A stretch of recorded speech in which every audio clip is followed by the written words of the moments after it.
Hello, and this is a very important and basic topic I'm going to discuss is Perthes disease.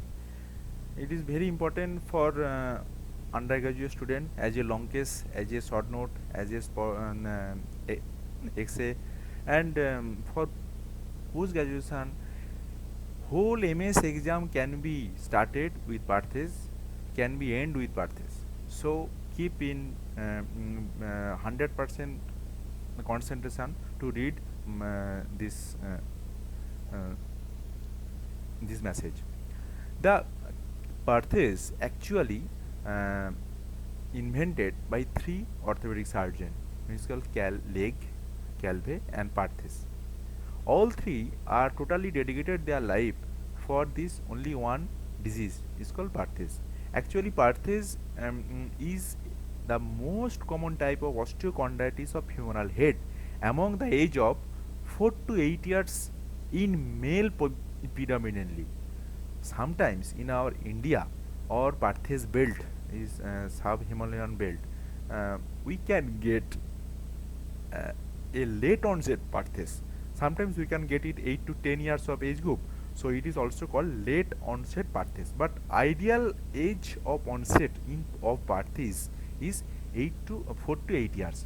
Now, before going further in detailing in the Perthes disease, if you go through the blood supply along with the development of the femoral head, you can I am sure that you can understand all the radiological finding, all the clinical findings, and lastly I will add up the treatment.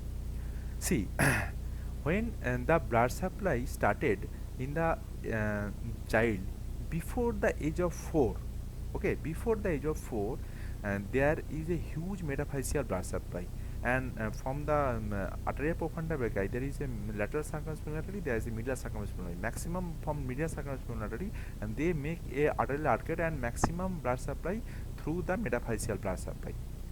Now, when the age of 4 to 8 years, there the metaphyseal, due to the metaphyseal remodeling and changing of the femoral neck shaft angle, along with the changing of the physis, there is development of the retinaculum blood supply. What do you mean by retinaculum blood supply? This retinaculum blood supply is within the capsule. Now, you can this reticular blood supply, before starting this reticular blood supply there is a arterial arcade, then it traverses through the capsular wall, then it also make another arterial cascade at the level of glans penis, and then it supply to the head. Now, this is the ideal time uh, where the blood supply of the metaphyseal cell blood supply is decreased, and at the end of 8 years, sorry, up to 8 years there will be no blood supply from this obturator artery or ligamentum teres femoris. So this is a critical time when the head is maximum supplied by this retinacular blood supply. After the age of 8, the obturator artery take the overhand, and the maximum of the blood supply comes through this obturator artery also. So in this zonal period, 4 to 8 years, if there is any trauma, due to trivial trauma, there can be a chance of hematoma. And our previous classes, I already told regarding the treatment of pediatric fracture neck femur. If there is any hematoma, you have to drain it. Why? Because of tamponade effect, there is jeopardization or spasm of the retinacular vessel. For the spasm or jeopardization of the retinacular vessel, the femoral head can be jeopardized. So you can very easily understand, if the blood supply of this femoral head is going to jeopardize, then there will be loss of the blood supply in the subchondral region. This is called subchondral region. This is the dense bone. Now, For the subchondral region, blood supply will be less. But you all know that the articular surface blood supply come to the joint by diffusion. But this area is a critical zone where these blood supplies come through these vessels. Now, you we all know the incident of Laden attack at America World Trade Center. Laden had planned he strike one or two uh, aeroplane and that will crash only one floor. But after crashing the only one floor, whole World Trade Center collapse. So what is the idea? Idea is when the blood supply of this subchondral area is jeopardized, the remodeling of the beam of the subchondral bone will get lost. So they become weakened, and as a result, there is depression is called crescent fracture. As a crescent fracture, the wall, sorry, the roof will collapse. So this is the depression. And why collapse? Because this is the most weight bearing zone. When this is weight bearing zone, that will automatically collapse. So that this is the necrotic area, and and there will be irregularity of the head. Now for this our body will do something. What they will do, they we want to increase the blood supply. As they want to going to increase the blood supply, the head will neck will be hypertrophied, and as the blood supply of this area is jeopardized, the articular surface of this bone want to take more nutrition from the joint, but as due to pressure compressor, the medial aspect of the articular surface will get hypertrophied. As it get hypertrophied, the whole head will be subluxated. Got my point? Now, and for I will show the X-ray, you can understand better. See, this is the hypertrophic area of the cartilage. As a result, it gets subluxated. See, this is called Parkin's line. Parkin's line means the outer edge of the acetabulum will just cross the lateral pillar of the neck. But here, if we draw a line, this is subluxated. Why? Because of hypertrophy of the medial articular cartilage and synovium also. And here, due to huge increased blood supply, there will be retention cyst. This is called metaphyseal cyst. See, this is the oscillatory lesion. This is the oscillatory lesion. This is the oscillatory lesion. This is the oscillatory lesion. This is called metaphyseal, multiple metaphyseal cyst. 1, 2, 3, 4, 5, 6, 7. And after that, and there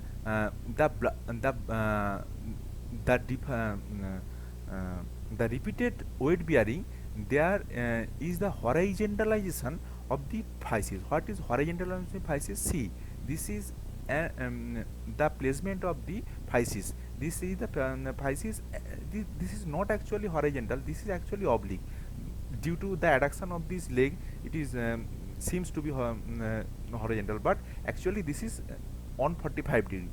Now for see, this is now when this due to destruction of the epiphysis, this is the epiphysis, and this is the when the destruction of epiphysis, there is this flattening of the head along with the sclerosis. See, this bone and this bone, compare this one and compare this one, there will be the sclerosis and fragmentation. This is the multiple fragmentation of epiphysis along with horizontalization of the physeal line. Actually this is 45 degree, leg is attracted, but in the original Perthes disease, the horizontalization of the epiphyseal line, and the head become broadened. This is called coxa magna, and the neck is broadened. Is called the coxa and breva, broadened and shortened. This is called coxa breva, and as a whole, the neck is broadened and head is broadened is called the head if irregular, this is called coxa irregularis. So coxa irregularis, coxa breva means neck is shortened, and coxa magna means head is also broadened. Along with the GT will be also hypertrophied. Okay, and last but not the least, there will be a during the early phase of this facial destruction, the lateral end of the facies will destruct early, and it will seems a triangular postulatic black zone. This is called gauge sign. So all total, if we get all the radiological finding along with the clinical finding, this is called head at risk sign. It's called lateral subluxation, calcification of the lateral end of the physis and fragmentation, diffuse metaphyseal reaction or multiple cyst, horizontalization of the growth plate, and lateral gaze sign. All total is called head at risk sign. Means head is going to avascular necrosis. It is most common type of osteochondritis in the growing age group. Now clinical feature.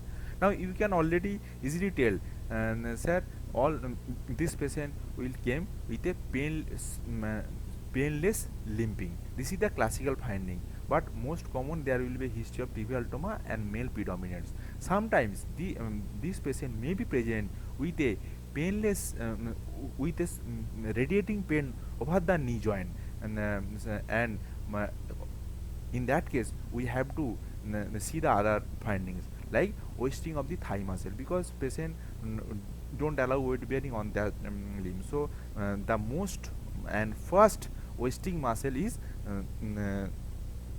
thigh muscle. Next, exaggerated lumbar lordosis, and then GT prominency.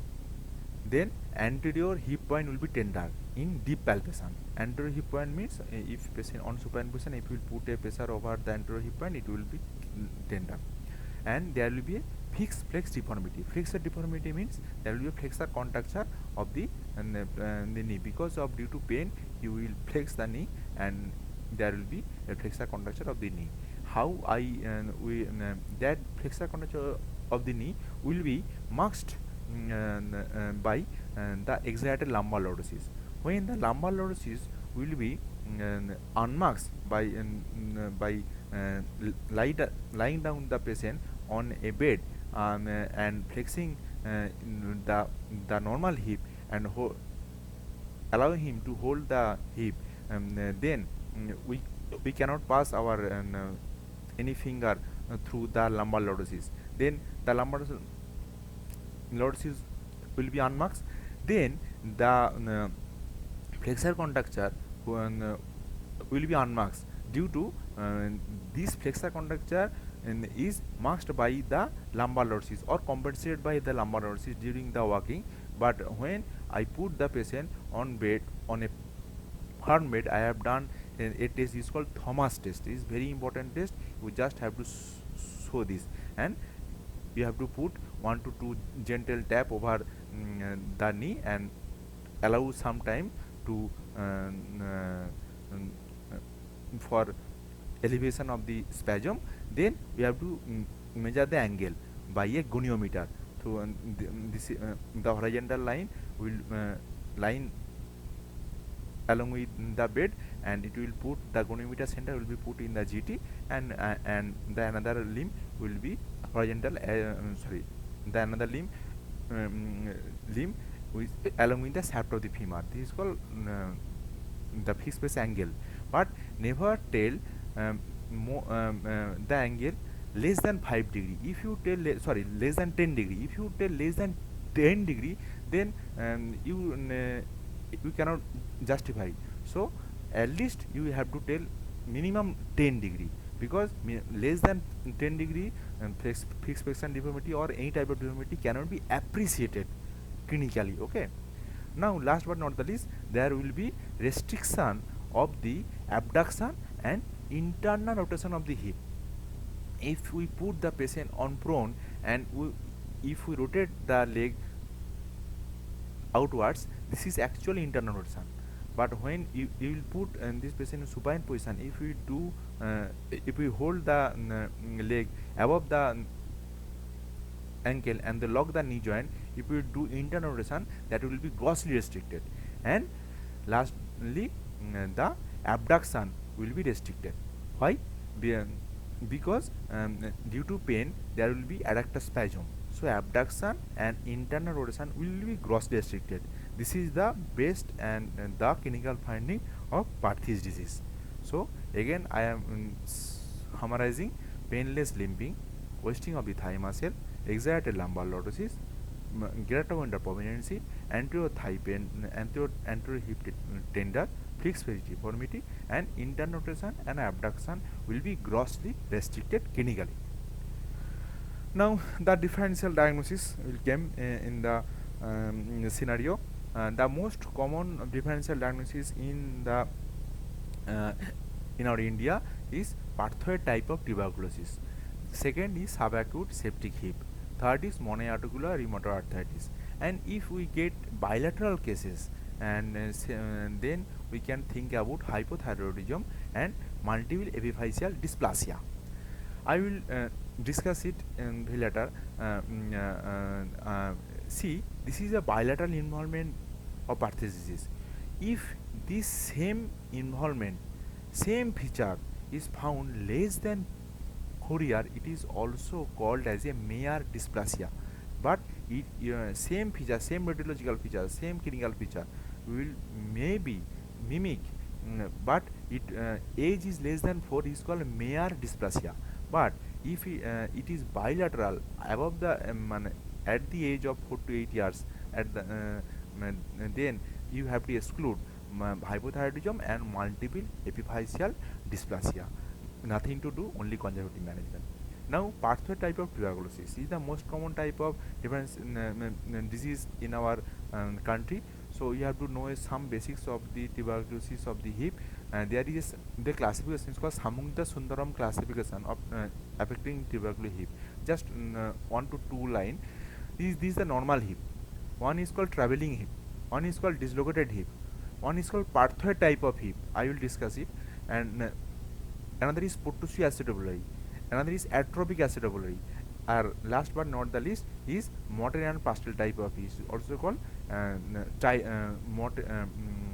wandering acidobulum. Okay, this is a short note: wandering acidobulum. And uh, the TB hip, the special type of type of involvement is called Perthes type of hip. What do you mean by Perthes type of hip? All the radiological finding will be corroborated with this Perthes. See the Perthes, and this is the Perthes. Only difference is the joint space will be reduced in the TB, and sometimes we can get irregularity, fuzzy margin in the acetabulum. And this TB must be associated with night cry, and must be associated with constitutional symptoms: high rise of small rise of evening rise of temperature, and so on. And this and TB contact in case of child, and low and very bad immunization history. See, the in case of tuberculosis, joint space reduce, and the articular cartilage will be destroyed. Uh, why the night cry occur in the TB? I just elaborate on 1 to 2 point. At the night time, for daytime, due to spasm of the muscle, the raw portion of the bone will not come contact. But at the night, when the muscle will relax, the raw portion of the bone will come contact, and the raw portion and of the bone is subchondral bone that will be highly influenced by nerve. So it is highly painful. So the night pain is very characteristic feature for TB hip, and all the clinical finding will going to against TB. So you can easily exclude tuberculosis. And acute septic hip may be also associated with hectic rise of temperature, and there is maybe abscess formation. You have to know, and you have to exclude all the possibility. And modern articular rheumatoid and the hip, you have to take history of multiple joint pain all over the body, and family history, polyarticular type, non-articular type, all that. And I already discussed about bilateral. Now further we can do investigation is MRI and arthrogram. MRI is just to see, and if there is any tumor, like the condition over the proximal hip. We are not dealing with if we are dealing with a case of simple bone cyst, or you are dealing with a chondroblastoma, or we can dealing with a malignant tumor also, maybe. In that case there will be huge soft tissue shadow, interosseous extension, that's all. But here only the subchondral region is getting depressed, and there is the flaring, the destruction of the cartilage, so it is Bhatis. Now, arthogam. What is the utility of arthogam? Arthogam is just to we are giving dye, pushing dye in the hip joint. We will see the anatomy or displace anatomy of the hip joint. See, this is the lateral subluxation. This is the joint space is very wide in this portion, and this sagging of this area. And in DDH, the arthogam is very important and routinely followed. But arthogam is necessary in the case of in case of Parthes disease, before going to do any big operation like varus deduction osteotomy. I will discuss it later. So for undergraduate student, we just only utter the further confirming investigation is MRI, and for planning we can go for arthogam. But main diagnosis based on clinical examination and radiological examination and clinico-radiological correlation. Okay. Now we all know all the treatment of the Parthes is based on the stage of the disease, and there are many type of classification. You have to just mug up the name, and this is Waldenstrom classification. Initial phase, fragmentation phase, reossification phase, healed phase. And this classification is called Catterall classification. Just know the name only, okay. This is based on AP and lateral view of the femoral head destruction. How many portion of the femoral head destruction occur is the quantitative classification of Parthes is called Catterall classification. This is very important for postgraduate student. For undergraduate student, only know the name. Last but not the least, is called Herring classification. Herring classification is only AP view, X-ray only AP view, and this is this is the based on the amount of destruction of the physeal end or proximal femoral physis.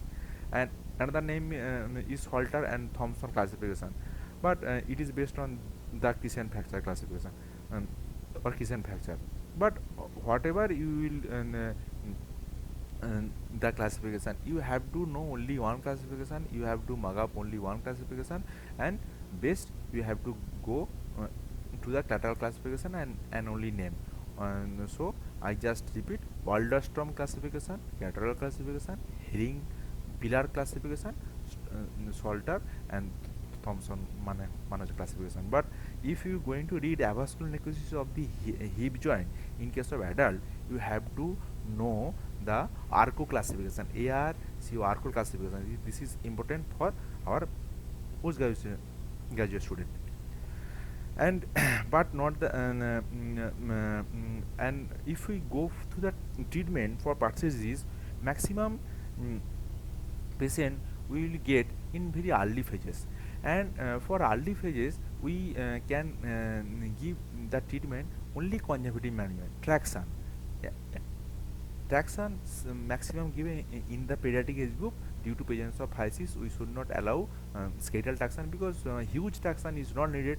Only 5% of the body weight, so we can give surface traction only. And with the abduction brace. Why abduction? Because the main treatment of this the whole disease is called containment. You have to know the name. What do you mean by containment? Containment means engagement of the head under the pressure of the acetabulum. Why containment? If we keep the head out of the socket, then the biological plasticity of the femoral head of a child will gone. Means this growth of a periarticular region of a pediatric age group mainly depend on weight. I already told you Wolff's law. So if as per third Newton's law, the acetabulum will give pressure on the neck, and neck will also give pressure on the acetabulum. So if neck is not or head is not totally engaged in the socket, the globularity or the the normal luster or the normal configuration of the femoral head will not grow. If this is subluxated due to pressure of this lateral portion, there will be deformity of the head. So uh, if as a treatment, if we abduct the leg, then and the head will be in introduced in the acetabulum socket. So due to help of biological plasticity of the head of the femur or of the pediatric bone, that will be again remodeled. Okay. So so we can give Suraj on the opposite healthy side also. Means if we do abduction of the other side, uh, this head automatically engage. Why? See, if we put this legs abducted, that pelvis will tilted on this side, the pathological side.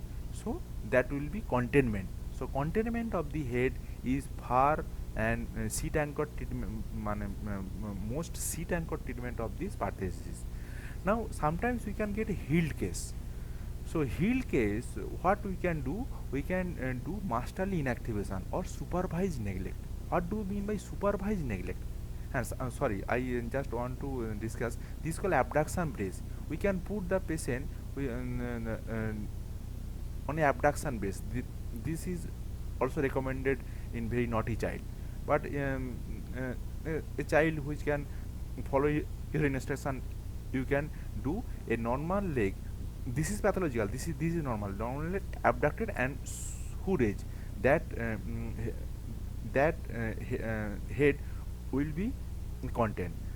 So last but not the least is called supervised neglect. Supervised neglect means when the patient child in the healed age, we can neglect the disease, but we should do a proper follow up,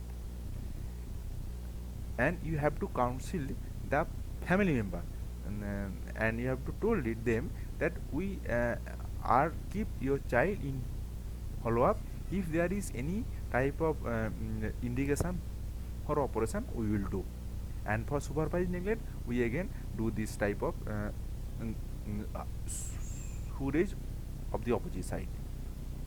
Now operation, the indication and the chance of getting good result in pathology operation is very limited.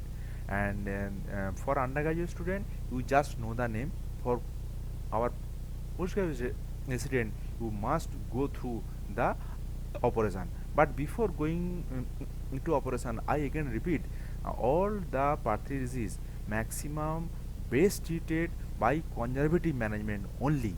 And you have to convince the family member, you have to convince your teacher also indication for operation.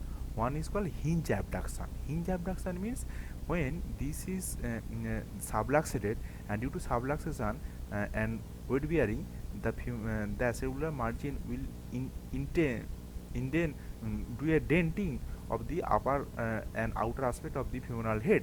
So due to abduction, there will be femoral cellular impingement. This is also called gearistic sign. Patient cannot abduct his leg.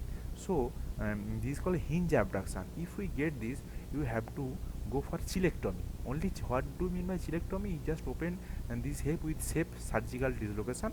Safe surgical dislocation means one type of special operation done in orthopedic surgery in pediatric practice. Anterior incision will be given. There is a small sleeve of GT along with very minimum incision in the capsule with a jet incision, and go to the head and will surgically dislocate the hip and do any operation over the head. I will just cut the femoral head, and we will put a spherometer, means sparing gauge, okay, and it will help to see the sphericity of the head, so we can cut this portion of the head, so it is called chilectomy. And and another operation is varus derotation osteotomy.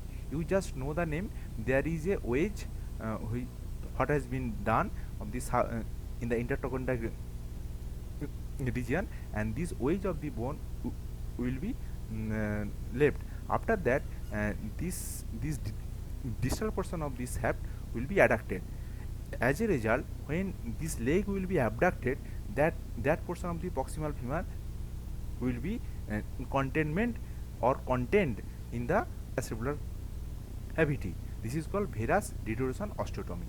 But there is a complication of due to plating placement. There is a fascial injury. You have to remove the all plate. Again, there is ligament discrepancy and all. And last but not that is the latest treatment is arthrodiastasis. What do you mean by arthrodiastasis? This is a one type of distraction machine where we have to put a two pin over the acetabulum. See, if we put two pin over this acetabulum and two pin over this distal femur, and we will give a traction. This is called arthrodiastasis. For this, there will be the creation of the joint line, and the blood supply will be increased, so it can help for biological plasticity. By the biological plasticity, the head will be again remodeled. This is the idea for arthrodiastasis. And after the diastasis, we can allow the patient for motion in hydrotherapy. What do you mean by hydrotherapy? Hydrotherapy is one special type of exercise in the swimming pool. The weight of the patient will be decreased, and patient can do his movement because this type of patient is suffering from pain. But if the weight will decrease, patient can do exercise very easily. So this is the latest update for pathologies. Thank you.